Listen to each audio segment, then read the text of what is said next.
This is a very fair Friday, question. Late in the day, summertime, so you all get good camper awards for coming in today.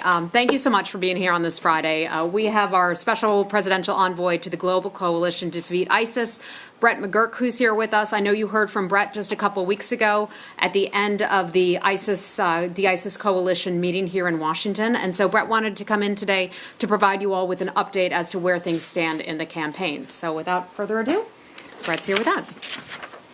Thank you. Okay, thanks everybody for coming. I thought what I'd do today, you heard from the Secretary for a kind of trip around the world, 6 months in here, since he arrived, about everything going on in the world and the activity here at the State Department. And what I thought I'd do is drill in a little bit more on what he discussed about the very important, one of our key priorities here at the Department, about the campaign against ISIS. So I want to focus on the overall campaign. It's a global campaign, but dive in a little bit to the so-called caliphate in Iraq and Syria and kind of bring you into what we're doing every day and how it's working interagency throughout our government and particularly our diplomats here at the State Department. A few top-line points. I think this is important. If you go back to when ISIS really arrived on the international scene back in 2014, we had 40,000 foreign fighters from 110 countries around the world pouring into Syria and Iraq. They controlled what was effectively a quasi-state. They were able to mass and maneuver force all around Iraq and Syria, taking entire cities, controlling millions of people under their domain. Since that time, they have lost about 70,000 square kilometers of territory in Iraq and Syria. About 78% of the territory they used to hold in Iraq they can no longer operate in, and about 58% of the territory they used to hold in Syria they can no longer operate in. Importantly, of all that territory that they have lost, they have not regained. When our coalition supports elements on the ground to retake territory from ISIS, they have never been able to reclaim that territory. So this is not a campaign in which you go in, you clear, you can't hold, and they come back. They have never been able to retake any of this ground, and we're going to make sure that that continues.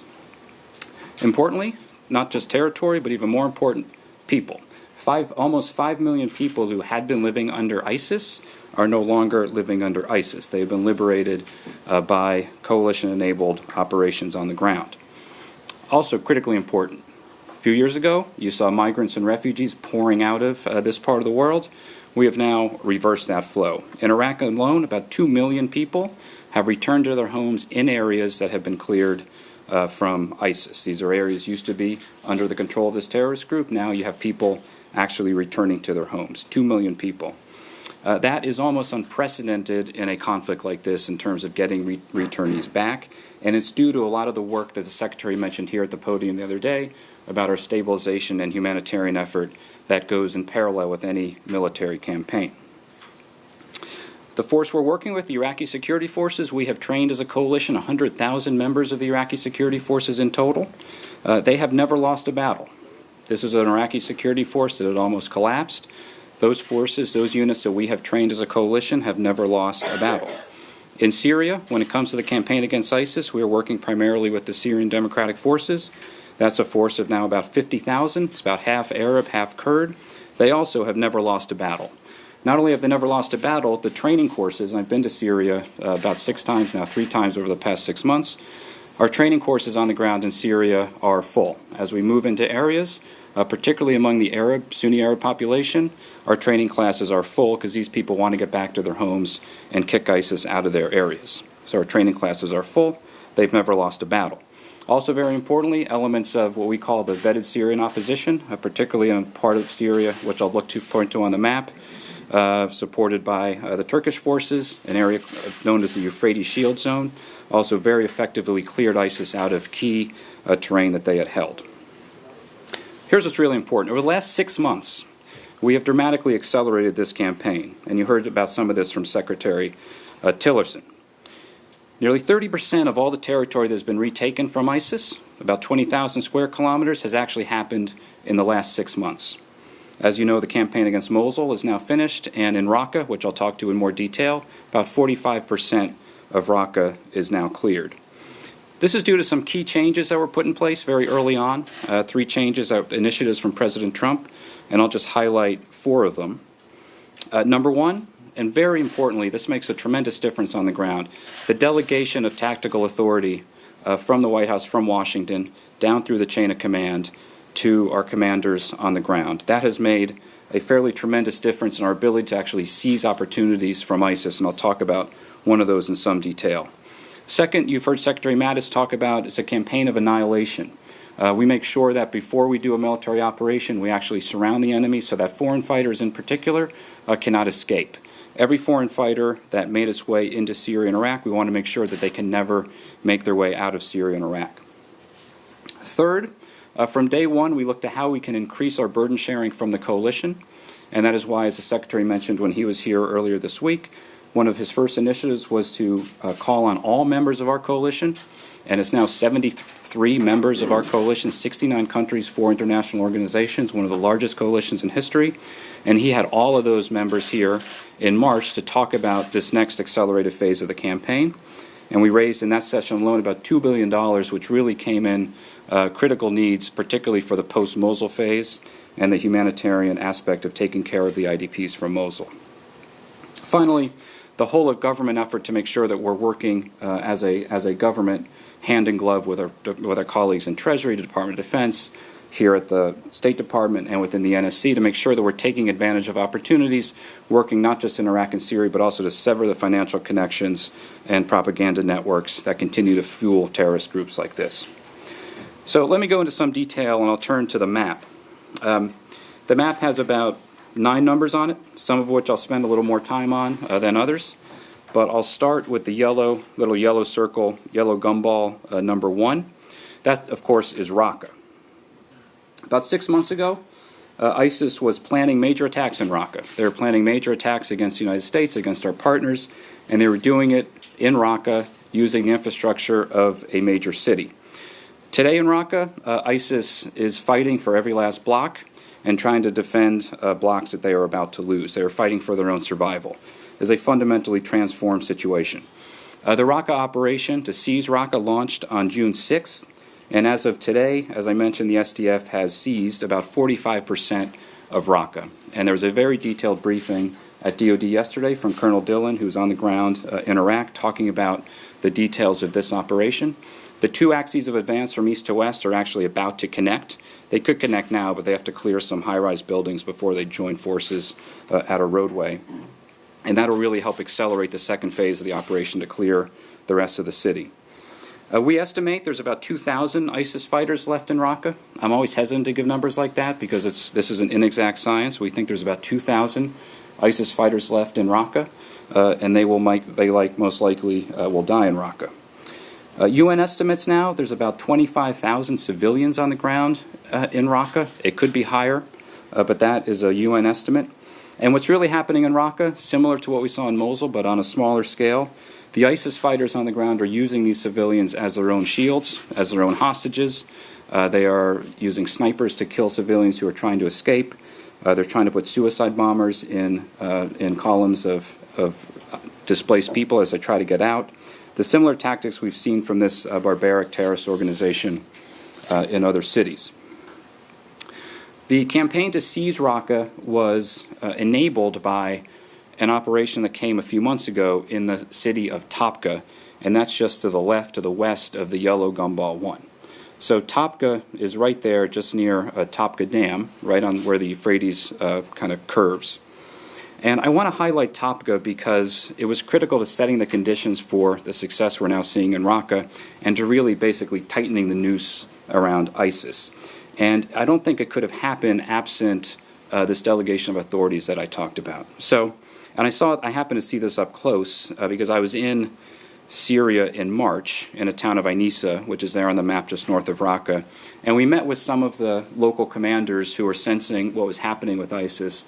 And they told our military commander, General Steve Townsend, who's done an extraordinary job over the last year, that they sense there's an opportunity to catch ISIS by surprise in the city of Topka and at the Topka Dam, and there's an airfield there called Topka Airport. And they said, all we need is you to help us get across this body of water. It's about an 8-kilometer body of water at night, drop us behind ISIS lines, and then we can take it from there, basically catching ISIS by surprise and seizing these three very strategic areas. This was very important to close the noose on ISIS because ISIS was using this area to get personnel and equipment in and out of Raqqa. It was pretty audacious. It required us to put these fighters on helicopters crossing about 8 kilometers of water at night. These fighters are incredibly brave, but most of them have never been on a helicopter. It was also very complicated because it was hard to tell exactly what was on the other side of the water because we had never really been that far south. General Townsend and our commanders approved this operation really within a period of days. It launched. It took about 6 weeks to finish, but the forces that we were talking about were right. They actually know the local area. They caught ISIS by surprise. They were able to seize Topka Dam, and the airport, and we really saw ISIS go into a bit of a reeling effect after that. We saw a lot of their fighters trying to flee, and their defenses in Raqqa begin to degrade a little bit. So it was a really critical operation, and it was done because authorities been delegated down to seize opportunities like that. It was a really important moment in this overall campaign. We also have had to work very closely as forces converge in this area. As the Secretary mentioned, despite all of our tensions with Russia, we also look for areas where we have to find a way to work together, and I think Syria exemplifies that. This is particularly true in Topka because Syrian regime forces are very close to the area that our forces are operating in. And we actually had an incident on June 18th in which our forces shot down a Syrian jet that violated an agreement that we had on the ground of where they could go and where they could not go. Since then, we have drawn what we call a deconfliction line with the Russians to help accelerate the campaign in Raqqa and to basically make clear where their forces will be and where our forces will be. This is held extremely well. This is now in place. Our military personnel speak with the Russians every day, and we, of course, have diplomatic consultations on issues like this far less frequently, but whenever we need to. And the Secretary, of course, is speaking with Foreign Minister Lavrov from time to time, and he'll see him soon at the ASEAN conference coming up later this weekend. So a very important deconfliction line with the Russians has helped us enable and accelerate the pressure on ISIS in Raqqa. Now, what gets less attention, this is very non-glamorous work, but very critical work, and the Secretary specifically mentioned some of what our diplomats are doing on the ground to make sure that in the wake of the military campaign, we are doing all we can on the humanitarian and stabilization side as our forces move into Raqqa. So let me kind of describe that a little bit, and I'll give you some facts. I don't want to delve too much into facts, but it's important to get a sense of really what's going on. And I've gone in and have seen this with my own eyes a few times. So as IDPs come out of areas that have been controlled by ISIS, these are people who have been living under ISIS for the last 3 years, we are seeing almost all of the IDPs flow north into the lines of the force we're working with. They're not flowing west into regime areas. They are not leaving to go stay with ISIS in the east. They're not flowing south into the desert. They are all coming into the areas of the Syrian Democratic Forces. Total now IDPs from this environment, not just Raqqa City, but the surroundings, about 324,000 IDPs. We track this every single day. As of this morning, about 146,000 are in prepared sites and camps, about 177 or so thousand in communities. And what we see in Syria is the population comes out from areas where the fighting is ongoing. They sit in transit camps, and as the areas are cleared, as they're demined, the population then returns. We've seen this now repeatedly, this pattern, which is a pretty good pattern. I was in Syria in March, again, near this town of Ainissa, just north of Raqqa, and we frankly saw thousands of IDPs sleeping on the side of the road, living in dirt, in situations that were totally unacceptable. This area at the time was really almost inaccessible to the UN. This was before the Topka operation had finished, so the UN really no way to get in there. And it was a really unacceptable situation. So we accelerated the deployment of some of our experts and diplomats here from the State Department and from USAID to get key people on the ground who could help enable NGOs to address this situation. And when I returned to Syria in May, just a fundamentally different picture on the exact same road, before and after pictures. I think I even put a tweet out about some of the before and after pictures. 2 months earlier, thousands of people sleeping in dirt on the side of the road. 2 months later, very well-maintained camps, people in transit camps, and people being taken care of. That is due to the work that our diplomats and our military civil affairs people do on the ground every day, and they're doing an extraordinary job. So where are we today? Our experts working on the ground, we have finalized a day after liberation plan for Raqqa. It will plan for up to 50,000 people in Raqqa. As I mentioned, based on the UN estimates, we think that figure is lower, but we're going to plan for the very worst case. As I mentioned, the UN has now gained road access, so they're delivering a fairly large number of supplies. World Food Program, ICRC, and a number of other NGOs are operating in these areas. So I think the Secretary mentioned we've pre-positioned supplies, so we're ready for the day after ISIS in Raqqa. And just to tell you what that means, we have food ready for about 447,000 people. We have tents and shelters for an additional 50,000 people. We have medical treatment facilities for about over 200,000 people. Water, sanitation, hygiene, all these things are getting pre-positioned to be ready for the day after ISIS. How are we doing this with so few people on the ground? Number one, we have the right people on the ground. So our humanitarian expert who's in Syria, he was just back here in Washington for consultations. His name is Al Dwyer from USAID. He has led almost every major international response around the world. Just an incredibly dedicated public servant, and he's doing a great job, and he has connections with all of these NGOs on the ground. We're also working with the Raqqa Civilian Council, which is a group of civilians from the area. They're based in Ainissa. This is a temporary structure. They are committed to having an election in Raqqa by May of next year. But it's also a necessary structure because we need local people on the ground to help us deliver and facilitate aid. And the RCC alone has coordinated the delivery of 830 metric tons of humanitarian aid to areas all around Raqqa, and they're very instrumental in planning the day after activities. In terms of stabilization, I just want to really emphasize what the Secretary said here from this podium earlier this week. We are committed to stabilization, and that word is very important. This is not reconstruction, it's not nation building. Stabilization is demining. That means setting the conditions for people to return to their homes. ISIS leaves landmines everywhere so that people can't return. We are committed to help to do all we can by training locals to help demine critical infrastructure sites and critical places to allow people to come home. Stabilization also means rubble removal so that trucks and equipment can get into areas of need. It means basic electricity, sewage, water, the basic essentials to allow populations to come back to their home.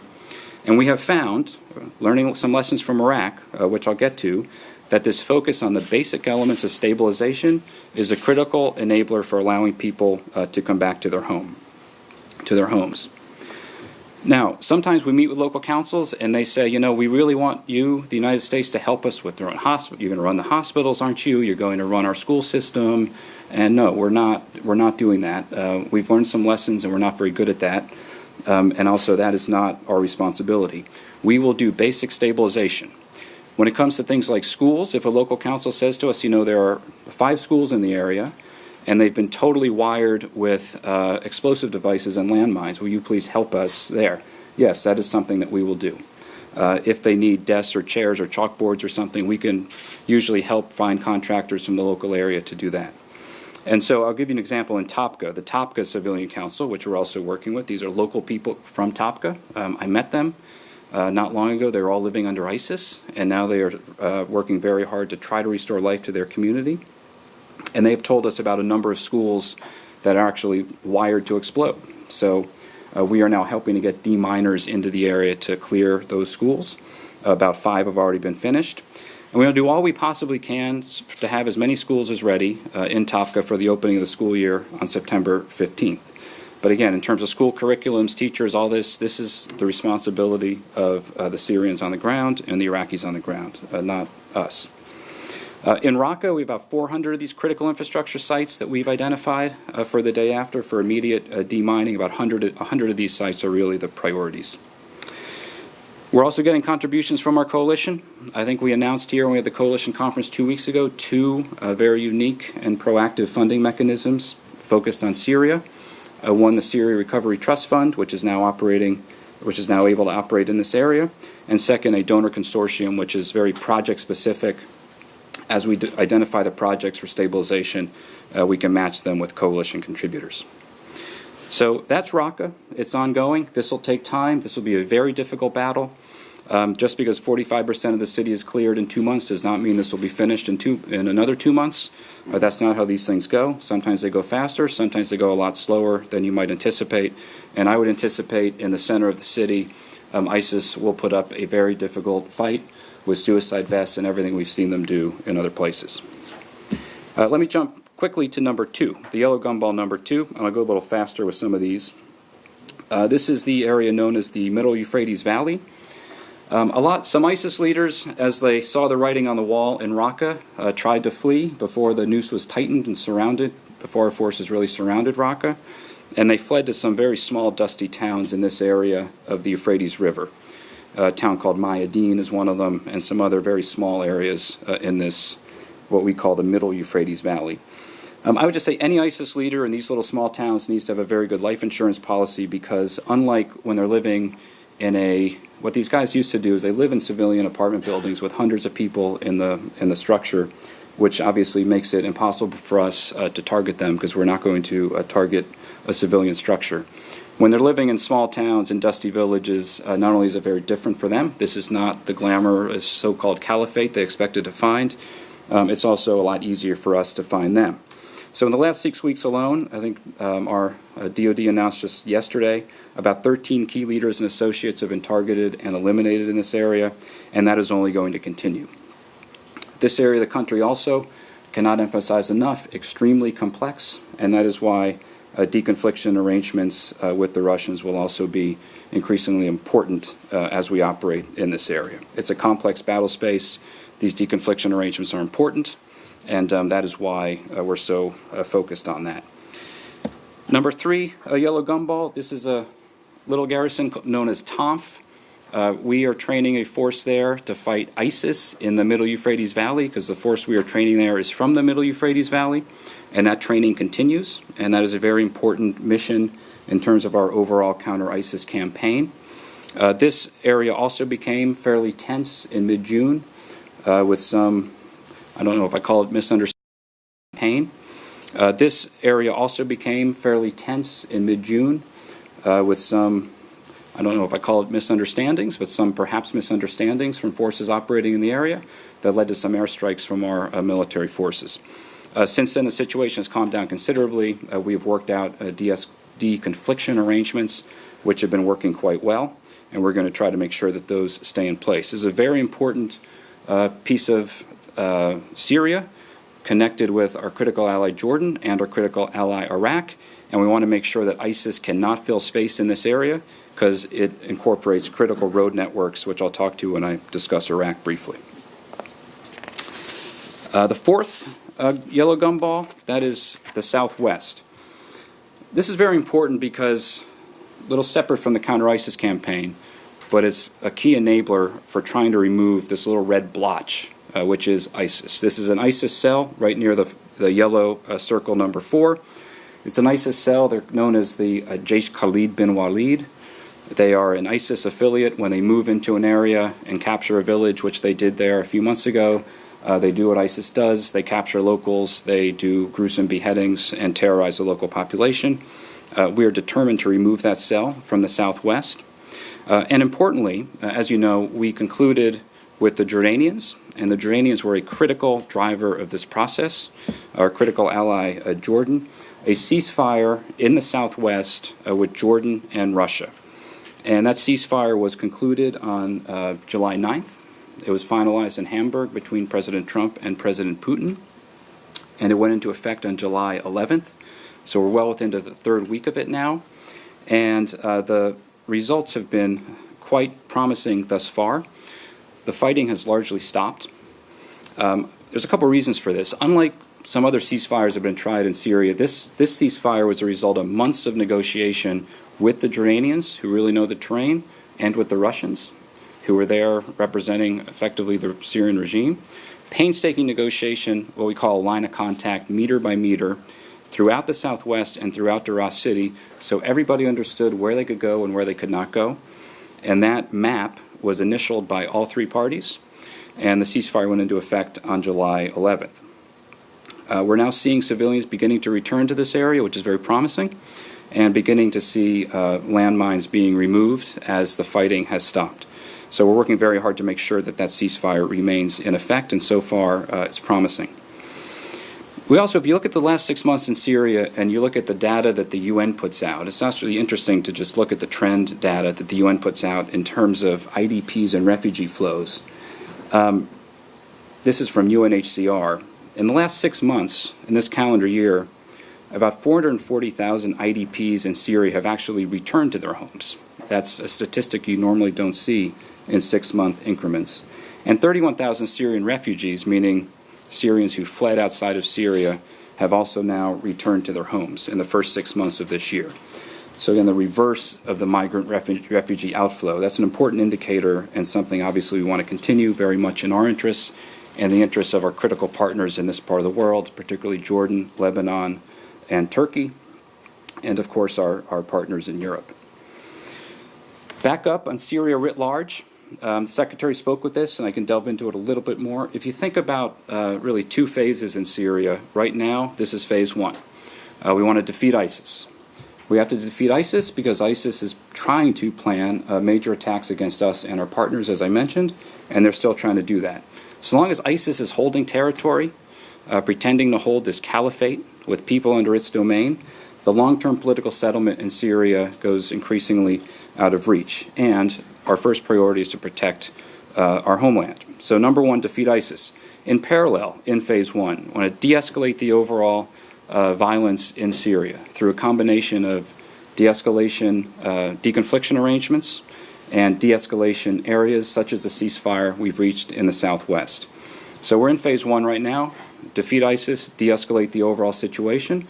In parallel, in Geneva, very important talks about a future constitutional process, about a future internationally monitored elections in which all Syrians, including the diaspora, can vote.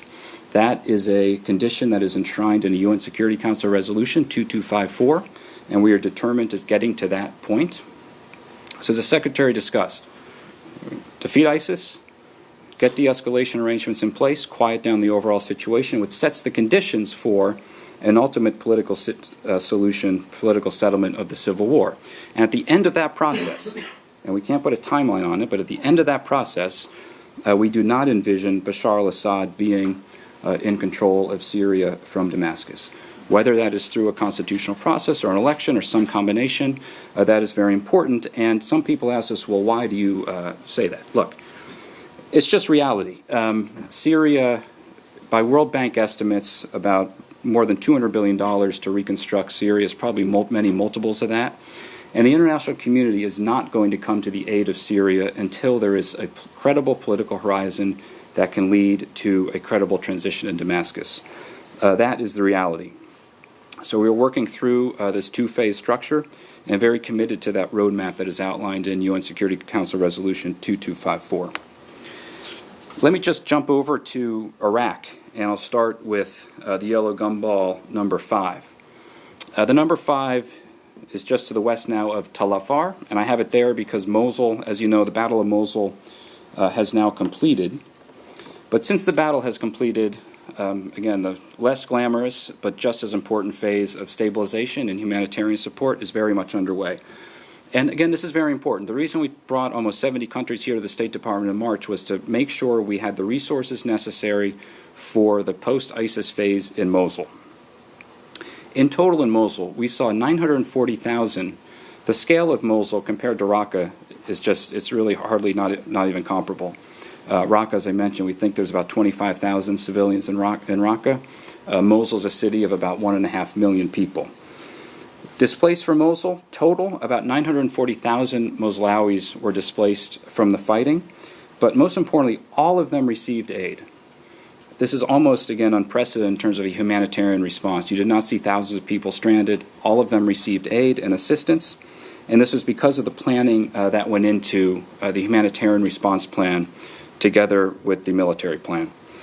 Of the $2 billion that was raised in March, that's about $500 million or so from the U.S. Again, the ratio that we've mentioned before, we try to make sure that It's about 3 or 4 to 1 in terms of coalition contributions to U.S. contributions when it comes to stabilization and humanitarian response, and that's a ratio we are looking to grow over the coming weeks. Currently in Mosul, about 838,000 people remain displaced. We've had returnees of about 240,000. We're working very hard now in West Mosul. When I say we, I mean the government of Iraq, our coalition, the United Nations, and the people of Nineveh province on stabilization projects. So in West Mosul, where the damage is far more extensive than East Mosul, engineers, part of our stabilization program, funded in part by our coalition, they've assessed about 200 schools, 20 electrical substations, 7 sewage treatment plants, hospitals, police stations, again, demining, making sure they're refurbished to set the conditions for people to return. The model is East Mosul, where the battle ended about 6 months ago, and we already have about 350,000 children are back in school, and the population has really returned. And if you talk to people who have walked the streets of East Mosul, I think they come back with that story, seeing it with their own eyes. A lot of problems, to say the least, but we're seeing people return to their homes, and we're seeing life return. Long-term reconstruction, as the Secretary mentioned, we're focused on the immediate stabilization. Long-term reconstruction is not, again, don't look to the United States to fit the bill for long-term reconstruction. This is an international problem. ISIS is a challenge for the entire world. That is why we built a coalition of 74 partners, one of the largest coalitions in history. And I also give great credit to the Iraqi government, because they are looking to fund how to fund their long-term reconstruction needs. They have a standby arrangement with the IMF, and they just passed a very difficult budget amendment through their parliament. This is the kind of difficult stuff that doesn't get much attention, but that really pays dividends down the road. That releases another nearly $1 billion from the IMF. The Iraqi government unveiled their what they call 2030 vision to the World Bank a couple weeks ago about reforms that they are committed to help fuel their international financing of their reconstruction. And Kuwait, His Highness the Emir Sheikh Sabah, has announced that Kuwait will host a long-term reconstruction conference for Iraq probably in the early part of next year. So those are obviously efforts that we will support. When it comes to the next phase of the ISIS campaign in Tal Afar, that will probably be the next battle. It'll happen at a time of the choosing of the government of Iraq. We estimate there's about 1,000 ISIS fighters or so in Tal Afar among 20 to 40,000 civilians. So somewhat similar to Raqqa, a little bit smaller, but it'll be very difficult. This has been a hub for ISIS for 3 years.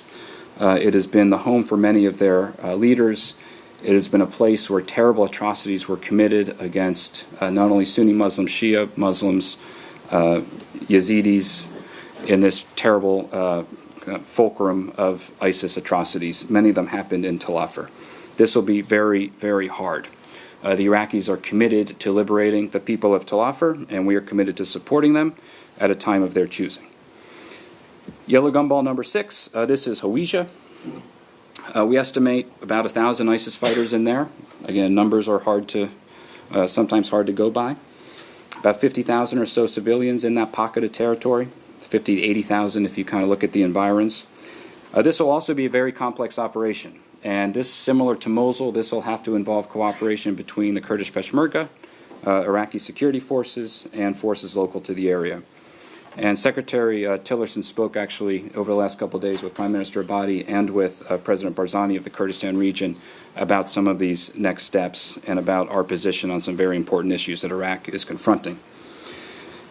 Go quickly to the number 7. That is Al-Qaim. That has also been a heartland of ISIS. We will support the Iraqi security forces as they clear that and restore sovereignty to their border with legitimate Iraqi security forces. And we're, of course, preparing for that. Number 8, I'll just do 8 and 9 quickly. 8 and 9 are important because this is kind of the phase after ISIS, and we're asked a lot about what comes after ISIS. So number 8, this is the main border crossing between Iraq and Jordan.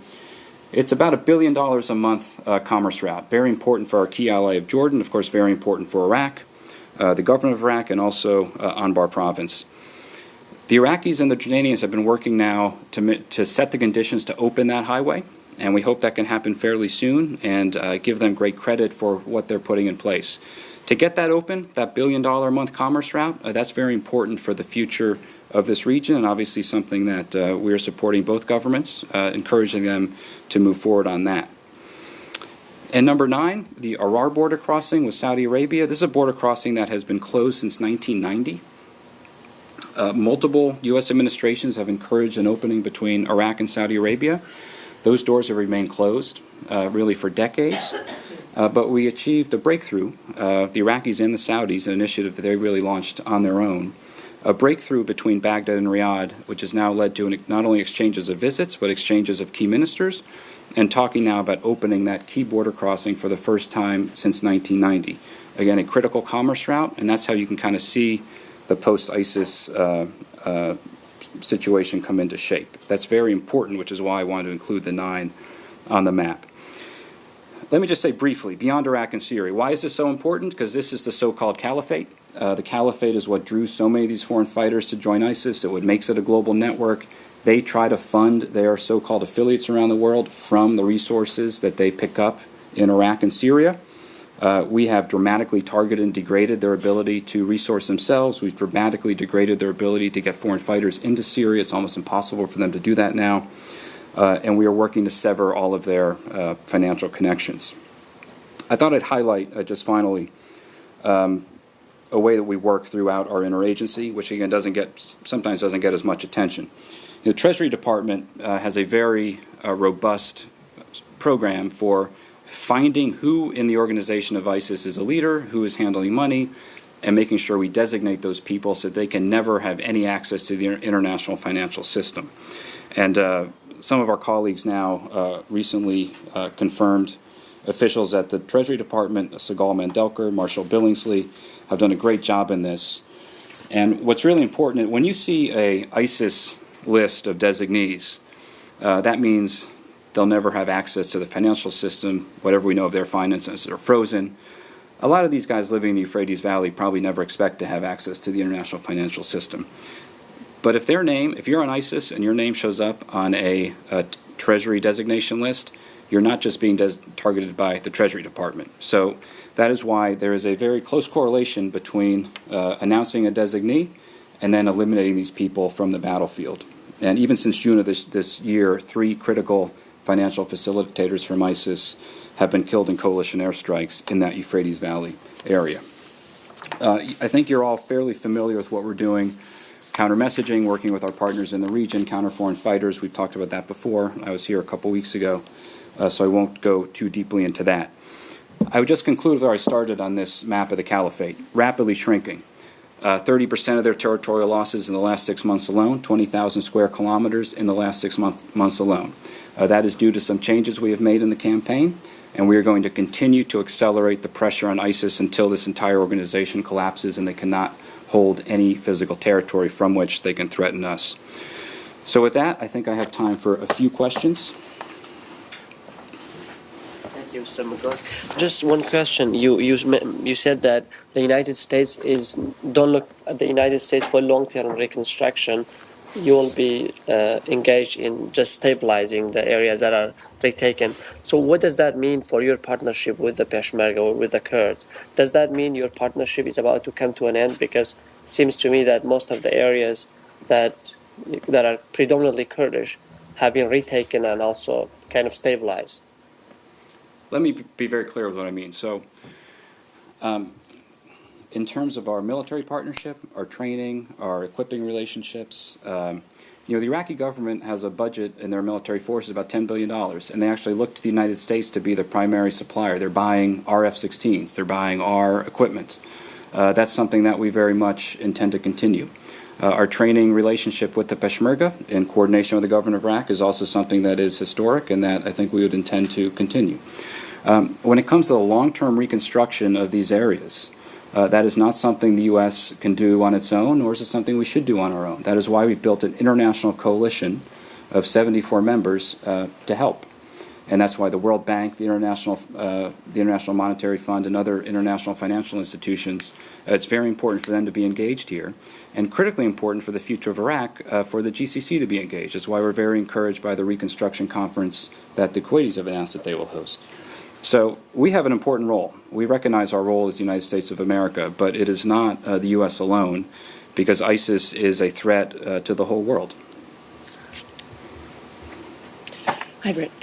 Just a few questions. First of all, can you tell us whether the overall deterioration in Russian relations with America have had any impact on your coordination in Syria? I know the Secretary said you were still working on it, but have you felt any impact? And then you said that you've got this deconfliction line, or ceasefire line in the south, but deconfliction arrangements in other areas. Are there any other areas where that might shift to more of an agreement, or is that something that you'd see like after Raqqa is finished? And then I have one other question, but I can come back to you after that. So it's a great question. So no, so far we've not seen an effect on our engagement with the Russians when it comes to Syria. And most of those engagements, as I mentioned, are professional military-to-military engagements. Literally, airmen talking to airmen to make sure we avoid accidents. The second part of your question is also very important. So the Southwest, that is the one area where we reached kind of it's a political agreement about a ceasefire. And with that agreement is not just a deconfliction line with a ceasefire between the two sides. It also talks about political arrangements in the area, making sure opposition arrangements can actually remain intact. You're kind of freezing everything in place. It's a very detailed arrangement. So it's an actual ceasefire arrangement with the Russians. That is the only part of the country that we have come to such an arrangement. If there are other opportunities to build on the military-to-military talks that have gone very well, if there are other opportunities to reach those types of arrangements to help settle down Syria in an interim phase, we're very much open to that. And so obviously that's something that we'll be talking to the Russians about. But so far the Southwest is the only place that we have locked in place a ceasefire. Follow up on that, there have been reports that the CIA has stopped funding for its program to fund the Syrian opposition that's fighting Assad. Is that, when you said the opposition was frozen in place, does that mean that the people well, I'm just wondering what's happening to them. Are they protected in this arrangement if you're no longer supporting them? Yes, I'm not going to talk about any of that. I can just say the agreement that we reached with Russia has a very detailed ceasefire line. The Russians have put their monitors on the northern side of the line in Syrian regime territory to help monitor regime violations. And so far the fighting has entirely stopped. And as we begin to see people return to their homes, you begin to see an increase of humanitarian aid. That is when you can get into a self-sustaining cycle, which is what we're working towards. As part of the post-ISIS, political system, the kind of changes that all this fighting is bringing about politically, for the Kurds, the key issue is the independence referendum. What's your position on that? Are the Iraqi elections a factor in your considerations? Again, I think we've spoken to this. We do not believe this referendum is a good idea. It is ill-timed. It is not well prepared. I mentioned Hawija alone, where critical engagements against ISIS still have to take place with full cooperation from the Peshmerga and the Iraqi security forces. And it could have potentially catastrophic consequences. So obviously we're in very detailed discussions with the Iraqi leaders over this, and that's one reason Secretary Tillerson made a couple important calls over the last couple of days. Is the question a question of timing or of the referendum itself? Look, we're focused right now on this referendum that Kurdish authorities have said they want to hold on September 25th. It's something the U.S. government is firmly opposes. Elise? You say, when you talk about the numbers that are left in Iraq and Syria, how many of the ones that have left the area do you think are dead versus kind of fled the region? Where do you see them, the bulk of them going? Are they going more to Libya? Are they going to Europe? And how do you think that's going, once you consider, ISIS kind of defeated in Raqqa and Iraq, what's the benchmark for that? And how do you see the next kind of iteration of the coalition in terms of once you consider, ISIS, quote unquote, defeated? So it's a great question. And look, until we work very closely with Turkey to help seal the entire border. So there's east of the Euphrates River, where we did a lot on the Syrian side of the border. There's west of the Euphrates River, where the Turkish Operation Euphrates Shield not only liberated Jarabulus and Arai, which were two key border crossings, but also retook the town of Dabiq, which was like this spiritual kind of in ISIS propaganda, they believed the final battle would happen in Dabiq. It was this kind of calling for people from all around the world, and they actually changed their magazine after that operation from Dabiq to Rumiyah. In any event, that was a very important operation in Euphrates Shield. Since the border has been sealed, ISIS fighters are not getting in, and they're also not getting out. I can't guarantee that in ones and twosies they can't find a smuggling route, but they were coming by the thousands, and it's down at least by 90%. And we are not finding ISIS fighters being able to leave Syria. Not too long ago, what they would do is plan a terrorist attack in Raqqa. They would train a unit, kind of a terrorist combat unit. They would then infiltrate out. They would hang out in Manbij. They would then infiltrate out and go conduct an attack, such as in Paris or in the Brussels airport. That's what they used to do. And they were developing that capacity. They cannot do that anymore. So what are we doing? We're building a database of who these people are as we find names on the battlefield, and we have a very robust, through our coalition intelligence gathering, we call it sensitive site exploitation. If we find a cell phone, an address book, we vet the names, we find out who they are, we share them with host nations. So if it's a French name, we'll share it with French authorities. And we've built a database now of almost 19,000 names, which are now all in an Interpol database, so that any member of our coalition, any member of Interpol has access to that database, so that if there is somebody that fought in Syria and happened to have gotten out, and in a routine border stop or routine search, routine traffic stop, they can actually be identified. So the next phase of the coalition is obviously a little less emphasis on the ground operations in Iraq and Syria, because those ultimately will conclude, although we have some time to go, they ultimately will conclude. It is information sharing. That is the critical enabler to helping us protect our homelands against these people. And that's one reason this coalition, we heard it when we all gathered here a couple weeks ago, it's strong, will remain intact, and continues to grow. We just added 4 African countries to the coalition about 3 weeks ago. Because this is a global network, and as we succeed against these networks, more and more countries want to come join and be part of this. Yes, sir. Mr. McGurk, I have a few questions. First of all, as you know, the Special Forces, U.S. Special Forces Commander General Thomas at Aspen talk said the U.S. urged YPG to rebrand itself to avoid Turkish concerns and give the group a voice in Syria's future. And he added that in a quote, that's how McGurk was able to keep him in the conversation. So is this the rebranding itself? Is this your idea? And secondly, any plan on going into Deir ez-Zor once Raqqa is cleared? And lastly, is YPG going to withdraw from the lands which belongs to Arabs once everything is settled down? Thank you. Okay, so General Thomas has done an incredible job from day one of this campaign, going all the way back to the Battle of Kobani. And you might remember, Kobani, surrounded by thousands of ISIS fighters. Had Kobani fallen, the whole border would have been gone to ISIS. And it was some of our friends in Iraq, our Kurdish friends in Iraq, who actually put us in touch with some of the Kurdish fighters in Kobani at the time, to develop some contacts, allowed us to get some military equipment to them. And then we worked very closely with Turkey. I was a part of this. I was in Ankara to open a corridor for the Iraqi Kurdish Peshmerga to come into Kobani to help turn the tide of that battle. It was a historic moment. And over the course of the Battle of Kobani, we killed 6,000 ISIS fighters. It was the first time they lost a battle, and it really was the turning point. So after that battle, when we met some of the fighters from Kobani, and we said, look, how are we going to really take the fight to ISIS in some of these other areas? We have to recruit Arabs into the force.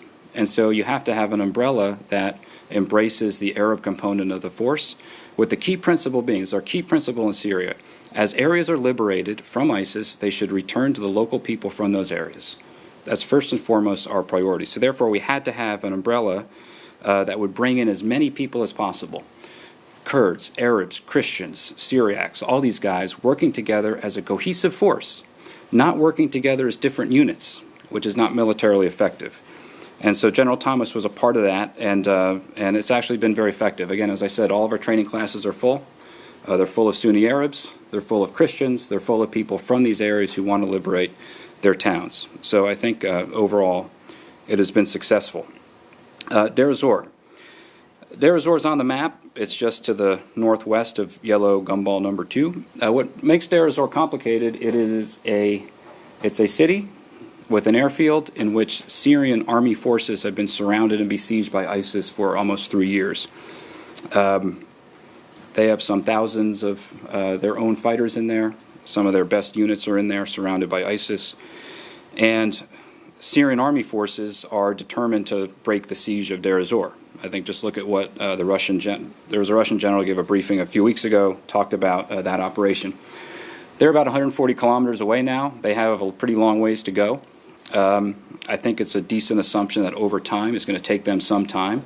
They will probably succeed in that mission, but how much farther they go from there is something that remains to be seen, and is why we'll be in fairly detailed discussions with the Russians through military channels on that. Thank you. After ISIS is defeated, do you think that Kurdistan will be a U.S. Strategic ally?